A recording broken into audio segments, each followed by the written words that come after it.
Happy Halloween! Now, is it ghosts and zombies that are scaring you this Halloween? Or is it the sight of yourself in the mirror in the morning on that kind of cold, dark day? That's really common for so many people I speak to. So if that's you, then listen in to today's video.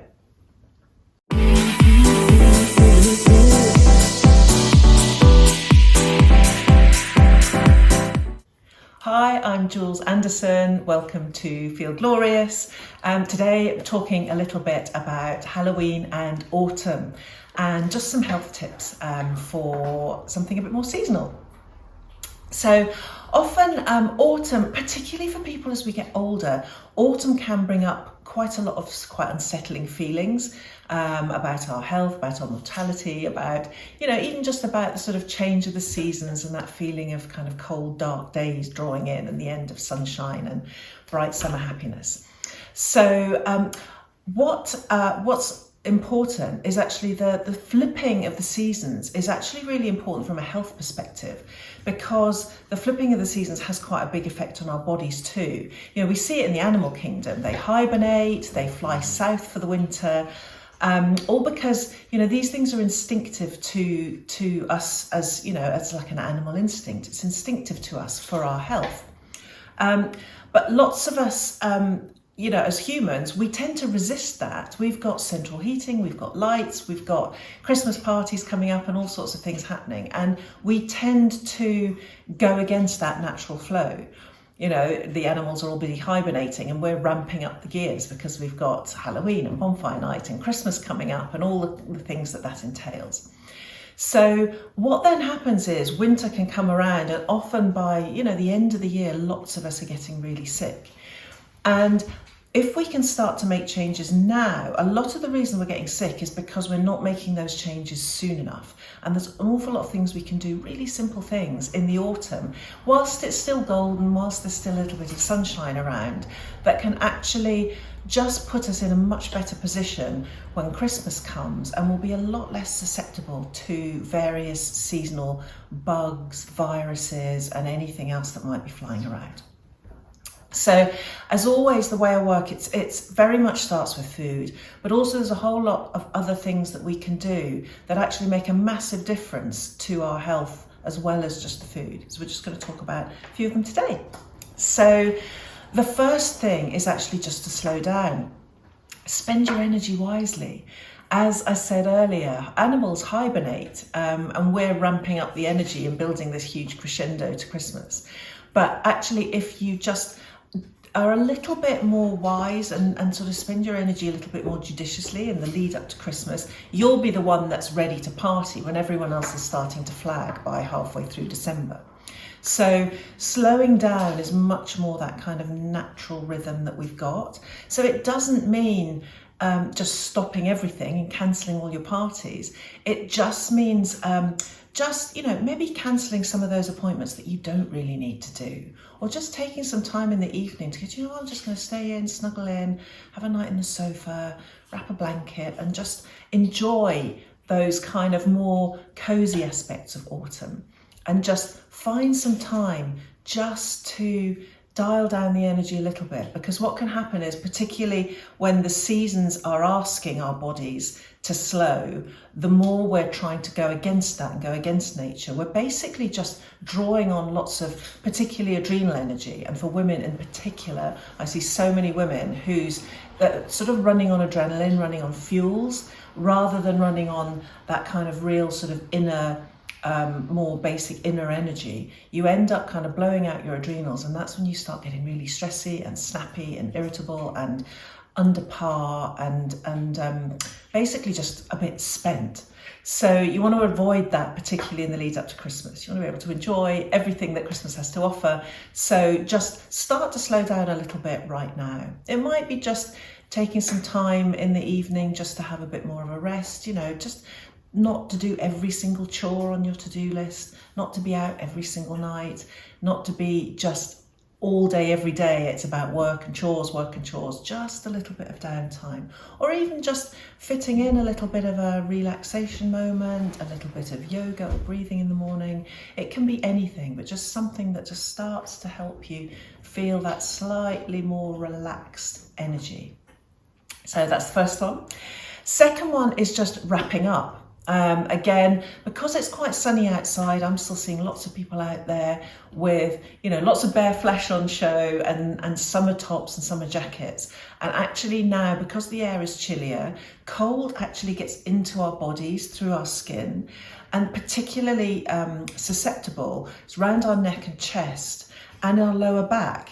Now, when I was really little, my dad used to be, there was lots of eye rolling. My dad was always like, cover up. He was always folding scarves over our chest. You've got to keep your chest warm and also cover up your kidneys. And I never, as a sort of 6 and 7 year old, I understood that my kidneys were, down on my lower back, because my dad was always telling me to cover them up.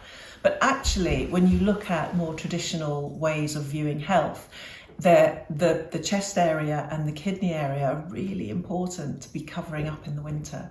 So even if it's sunny, a little bit of a scarf across here, and making sure that you're not wearing really kind of, crop jackets and that area around your middle and your lower back is really important to cover up. So my dad, bless his heart, knew a little bit, even though it was just instinctive. It's where the sort of traditional wisdom and science, now we can see all this in science, it's where it's all starting to, align.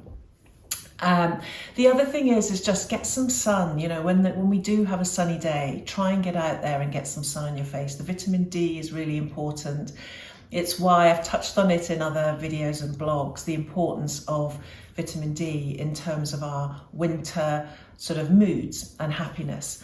And vitamin D plays such a big part, and in immunity. So, your immunity as well as your moods, it's really important. So when it is sunny, get out, get a little bit of sun on your skin, get some fresh air in your lungs, and you'll just feel a lot better and a lot less sluggish. Now, from the food point of view, it's very important. I see a lot of women who feel like they're staying on diets, they're eating lots of salads, and they feel that these raw foods are much better for them. But in the winter, yes, it's still good to be having raw foods, having lots of little bits of salads and vegetables and fresh fruits. But as a general principle, you want to be going towards sort of warmer foods, slightly more oily foods, moist foods, because if you think the weather gets much colder, gets much drier, and all of that cold dryness starts, so you get scratchy throat, you start to feel like your body's slightly drying out. So what you need denser foods, oilier foods, slightly richer foods through winter, and definitely warm rather than cold, and moist rather than dry. Lots of dry crackers and cold salads just really aren't what's going to nourish you in the best way as we move into winter. So things like, you can afford, for the meat eaters out there, you can afford to eat a bit more meat and animal products over winter. So meat and fish and eggs and things like that. And then oily foods and a bit more fats and oils. So lots more, nuts, and cooking things, big stews, when you're stewing stuff and you use sort of olive oil or maybe butter to create the big stew and make it sort of slow cooked and warming. So, those kind of things are much more nourishing than those cold, airy things, and they'll help to sort of nourish all those, so your sort of mucous membranes, you need to keep them nourished rather than dry them out, because as soon as you dry them out, that's when bugs can come in and get on board and lock themselves into your body. So things like root vegetables as well, and all those nice kind of, the things that we traditionally think of as the kind of winter foods, your roast dinner on a Sunday and some nice root vegetables. So those are the kind of things that will really help you. And if there's one thing that I would really recommend you steer more clear of over the summer, it would be milk and dairy products, because they're very mucus forming. And what you don't want is lots and lots of mucus, because then you start to feel bunged up, and that's not where you want to be going. So if you do need to have something like milk or a milky drink, have it warm. Have, again, the sort of warm milk on your cereal, or the warm milky drink if that's what you really want to have. So otherwise, lots of cold milk is not the best thing really to be having during the winter months.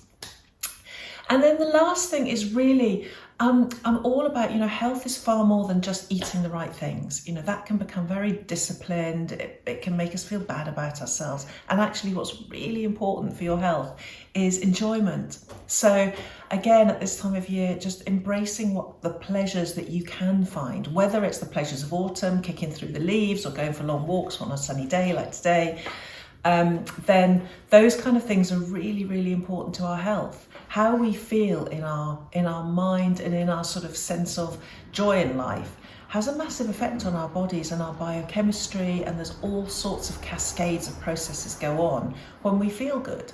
So, embracing those things, whether it's a long walk and then, snuggling for a nice hot chocolate or a mulled wine or something like that, can, or a lovely Sunday roast. Those kind of pleasures, finding those pleasures, or those days where it is pouring with rain and you just want to snuggle up indoors and do something enjoyable, then do it, because actually that has just as big an effect on your health, sometimes more than eating what's seen as the kind of, in inverted commas, right food. I'm not about right foods, wrong foods, but it's very much about real food for me. And food that's going to nourish you, but it's not so much about what's right and wrong, but actually enjoying what you eat and enjoying those pleasures the pleasures that we can find in the seasons is actually really important too. So those are my tips for today. I'd love to know how you get on, and hope you all have a really happy Halloween and there's not too many scary things going on, and we'll see you next time. Bye for now.